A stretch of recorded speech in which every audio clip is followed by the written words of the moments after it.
welcome back. Another special episode of the Cinematography for Actors podcast, live from the VIP lounge at the TCL Chinese Theatre for the 19th annual Oscar qualifying HollyShorts Film Festival. I did it.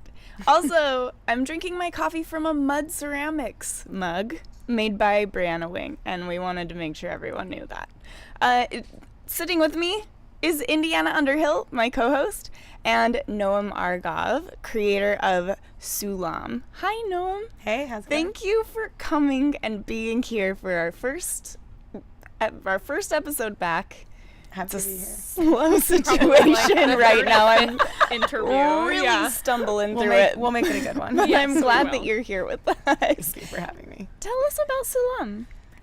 Yeah, it's a short film. It's a mother-daughter immigrant story, kind of based on my experiences growing up in the U.S. With immigrant parents, and it's a story about a mother who relies on her daughter to translate for her through daily life, and kind of this moment in their relationship where the daughter decides she's not going to do it anymore, and it causes like a break in their relationship. I can only imagine. Wow. And so, for the making of this film, what number short is this for you as a director? Oh my goodness. I think it's like 6 or something like Got that. it. Yeah. And have all of them up until this point been similar in the memory recreation or kind of telling your own story? I started out in documentaries, so I think for a while I was telling other people's stories. Got it. And yeah, no, I think this is my most personal film so far. My other films have been more abstract, not abstract films, but just abstract in terms of my own experiences, like subtly going Right. into them, and this is probably my most like vulnerable one that's like, hello, here is my Here's trauma. me. Yeah.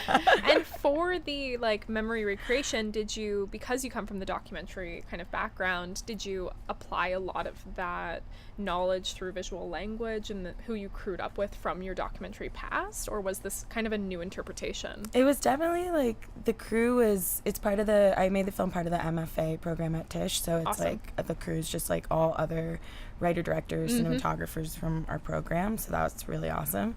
But I think the style that we went with, my DP's name is Ella Gibney, and we did like a handheld kind of verite inspired style, just more adapted for narrative, and obviously like with planned shots Yes, and things yeah, like yeah. that. But definitely like took that kind of organic camera feeling in the moment, spontaneous, fast, like pace camera work into this, that's kind of how I made my documentaries before. Wow, very cool. So I've heard it mentioned a few times throughout our interviews, and I think it's time for me to ask, as an actor who doesn't know anything, what is verite? Do you want to take this one? I don't know. I mean, I'm gonna say the wrong thing, I'm sure. It's a style of the way that I was taught. It was a style of documentary filmmaking where basically you're not doing interviews. You're relying on organic scenes to be captured and developed. It's adaptive filmmaking in a way. Yeah. It's supposed to be very observational. Like you're just kind of there. Yeah. And that's more for documentary? Yeah. Okay. Yeah. Verite I being like see. almost like true to life. I see. Yeah. Right? Yeah. Yeah. But Okay. what's interesting is it's really based on scenes. Like when you're shooting verite, like documentaries, you're thinking in terms of scenes and observing action, and so it's really similar to narrative filmmaking if you think about it that Yeah. way. And so I think it was easier for me to make the jump. And Wow. you've taken inspiration from shooting that style Yeah, for Sulam. for sure. Okay. Now for casting, because this is so you, was it hard to cast because you were looking for, aesthetically people that looked like your family, or were you more looking for people cast to bring something out of the box that identified with more the energy of what you were looking Yeah, for? I was definitely not looking for people. Okay, who look cool. like their family. That would be so insane. I mean, some people are Yeah. really, that's really important to Yeah. them. But I think, especially with the casting, I was looking for actors who could relate. So, like, my lead actress, Moore Cohen, who plays the mom, she's immigrated to the United States, so she got it. And then Aurea, who plays the daughter, she is a first-gen kid of immigrants, so she really got it. So it was more that, and then their characters really evolved with their own experiences. So I think Beautiful. what became the movie so far from like my family. Yeah. And you used pieces of artwork from your first apartment, is that correct? Yeah. So how did you was it working with your DP in like incorporating them into specific shots, or was it more the presence of having them within the location? I think it was more working with the like production designer Haley Rosenbluth, who's really great, and I think we were like, what art should we put on the walls? What should we fill the apartment with?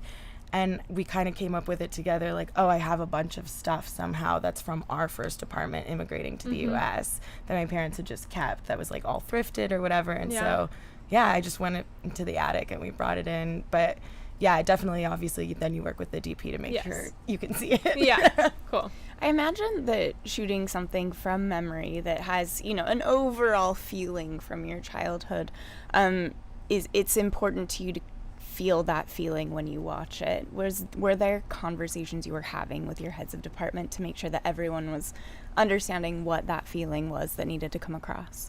Oh, that's such a good question. I think, like, a lot of it was just, like, who were the heads of department. So, like, definitely, but also a lot of our crew ended up being, like, immigrants or first-gen people anyway. So I think everyone was really on board with the core struggles that the characters are going through in the script. Like, every single person understood that in their own way.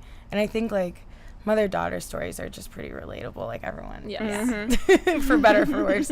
So I think, like, it was definitely people connected to the little pieces of it through their own experience. And it's really special to have a movie like that, because sometimes if it's more genre, you have to dig beneath to get there. But this was pretty on the surface. I think the department heads could plug in. Wow. Did you, from like the moment of concept, writing the script, to final execution of seeing it on the screen here at HollyShorts, what are the biggest differences that an audience might not know you had to make, or sacrifices, things like that? Oh, that is so interesting.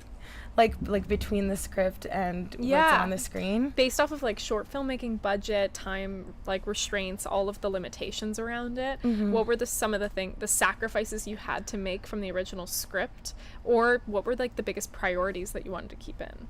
I think, yeah, that's interesting. I think like the film just always, and I learned this from documentary too, like the film just changes. Like, it's never really the script. And it's like when you get into the edit, I cut it myself because we have to for school. And like when you get into the edit, and I love to edit, but it's just, you have to like be like, oh, this is a different film. Right. So it's like, it's different than my memories. It's different than my childhood. It's different than the script. It's different than what we did on set. Now it's like whatever the film needs to be. So there's like moments we cut out completely, or like performances that I had to like reshape a little bit, or like pick performances that I wasn't expecting that are just better for the film and aren't connected to how I remember things or how I thought things were going to go in the script. But I think that's pretty standard, hopefully. Yeah, I think it makes I it a think so better too. movie where I you feel like that is such a big part of the artistry, the art of creating film that you hear spoken about, but I think that a lot of people don't internalize it until the time comes that you have to let go of what you planned 100%. to find what's really there. I love that part. Like, I love when the movie's like, this is who I am actually. And you're like, oh, okay, I will let you be what you're telling me you are, and I will shape you into the best version of that, instead of like, I have this ingrained idea. Yeah. Yeah. So incredible. What do you think the biggest takeaways are for the audience for this From film? the film? Yeah. Oh, I don't know. We should ask them. Yeah. Do you have people coming up to you after? Yeah, a lot of people come up to me. I think a lot of people, I think because it's very vulnerable, I've heard that really shines through, and that's really nice. And I think there's a moment, without giving away the end for whoever hasn't seen it, there's a moment at the end that's very tender and silent, and I think people really connect to that. And I think that was a good learning for me, that sometimes no dialogue and just having that moment and the space to sit and breathe can be really impactful, and people often talk about that moment. Yes.